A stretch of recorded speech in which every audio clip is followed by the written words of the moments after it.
வணக்கம் அன்பர்களே, இது தகவல் சாளரம். நான் உங்கள் பிச்சை முத்து.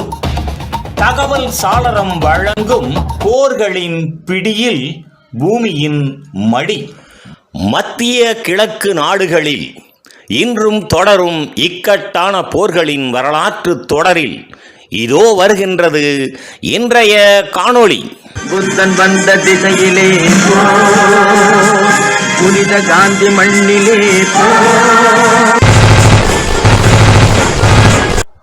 பால்ஃபர் அறிவிப்பு ஒரு வாக்குறுதியின் விளைவு. ஒரு வாக்குறுதி யாருக்கு கொடுக்கப்பட்டது, யாருக்காக எழுதப்பட்டது, அதை எழுதும்போது யாரும் அதை பற்றி நினைக்கவில்லை. மத்திய கிழக்கின் மிகப்பெரிய மோதல்களில் ஒன்றின் தொடக்கம் ஒரு கடிதத்தில் எழுதப்பட்டது. 1917 ஒரு கடிதம் ஒரு நிலம். 1917 முதல் உலகப்போர் நடந்து கொண்டிருந்த காலம். பிரிட்டன் போரில் சிக்கியிருந்தது. அந்த நேரத்தில் ஒரு கடிதம் எழுதப்பட்டது. அது பால்ஃபர் அறிவிப்பு. பால்ஃபர் அறிவிப்பு என்றால் என்ன? பிரிட்டன் வெளியுறவு அமைச்சர் ஆர்தர் பால்ஃபர் ஒரு கடிதத்தில் சொன்னார், பாலஸ்தீனில் யூத மக்களுக்கு ஒரு தேசிய இல்லம் உருவாக்கப்படும். ஒரே வரி, ஆனால் அதன் விளைவு ஒரு நூற்றாண்டு மோதல். ஒரே நிலம், 2 வாக்குறுதிகள். இதுதான் பிரச்சனையின் மையம். அந்த நிலம் யூதர்களுக்கே என்று சொல்லப்படவில்லை, ஆனால் அரபுகளிடம் ஆலோசிக்கவும் இல்லை. அதே நேரத்தில் அரபுகளுக்கும் சுதந்திரம் வாக்குறுதி அளிக்கப்பட்டிருந்தது. ஒரே நிலம், 2 வாக்குறுதிகள். பாலஸ்தீன மக்கள் அவர்கள் வாழ்ந்த நிலம். அந்த காலத்தில் பாலஸ்தீன் அரபு மக்கள் பெரும்பான்மையாக வாழ்ந்த நிலம். விவசாயம், கிராமங்கள், நூற்றாண்டு வாழ்க்கை. அந்த நிலத்தின் எதிர்காலம் அவர்களிடம் எதுவும் கேட்கப்படவில்லை. பிரிட்டனின் நோக்கம். பிரிட்டன் ஏன் இந்த அறிவிப்பை வெளியிட்டது? போர்க்கால ஆதரவு, யூத சமூகத்தின் அரசியல் செல்வாக்கு, மத்திய கிழக்கில் கட்டுப்பாடு. இது மனிதாபிமானம் அல்ல, இது ஒரு அரசியல்.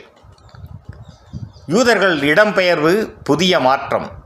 பால்ஃபர் அறிவிப்புக்கு பின் யூதர்கள் இடம்பெயர்வு அதிகரித்தது. ஐரோப்பாவில் துன்புறுத்தப்பட்ட யூதர்கள் பாலஸ்தீனை நோக்கி வந்தனர். இந்த வருகை ஒரு மக்களுக்கு நம்பிக்கை, மற்றொரு மக்களுக்கு பயம். மோதல் மெல்லத் தொடங்கியது. இந்த மாற்றம் உடனடி போரை உருவாக்கவில்லை, ஆனால் வேலை, நிலம், அரசியல் உரிமை, இந்த அனைத்திலும் போட்டி தொடங்கியது. நம்பிக்கை சந்தேகமாக மாறியது. ஒரு வாக்குறுதி, பல விளைவுகள். பால்ஃபர் அறிவிப்பு ஒரு வரி, ஒரு கையொப்பம். ஆனால் அரபு யூத மோதலின் தொடக்கம். பாலஸ்தீன் பிரச்சனையின் விதை. ஒரு வாக்குறுதி, பல கன்னிகள். வரலாற்றின் கொடூர உண்மை.